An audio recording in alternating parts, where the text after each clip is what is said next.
not every marriage was ordained by God. Some actually were setups from Satan, because he brought together a person who portrayed themselves to be a Christian, acted like they were godly and a Christian. Then they married a person who truly was, and then they actually came against them and were emotionally abusive and tried to stop from allowing them to do what God's calling was in their life. There's a lot of people that are in marriages like that. And of course, the Lord wants all of us to be healed and delivered of all those demonic strongholds so that we can truly love one another like Christ.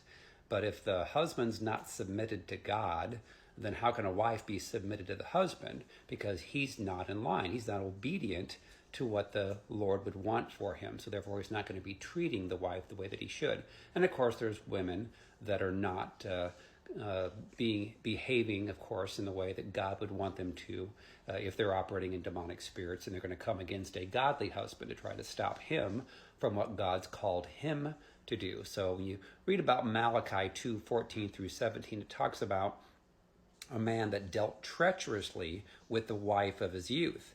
And of course, people talk about how God hates divorce. Well, it really goes on to talk about how God's not pleased with a man that is not treating his wife the way that he should, and is trying to control her and has violence, so emotionally abusive and so forth. And that's what causes divorces.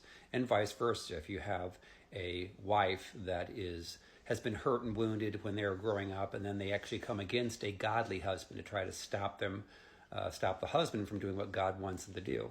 Those people that would portray themselves, pretend to be a Christian in a marriage, that are not truly, they're actually operating in the fruit of the flesh. 2 Corinthians 6:14 through 16 says, don't team up with those who are unbelievers. And that's what an unbeliever really is they're operating in the flesh. They're not operating as a true Christian, godly person is, with love, joy, peace, patience, kindness, goodness, faithfulness, gentleness, and self-control. It says, how can righteousness be a partner with wickedness? How can light live with darkness? What harmony can there be between Christ and the devil? How can a believer be a partner with an unbeliever?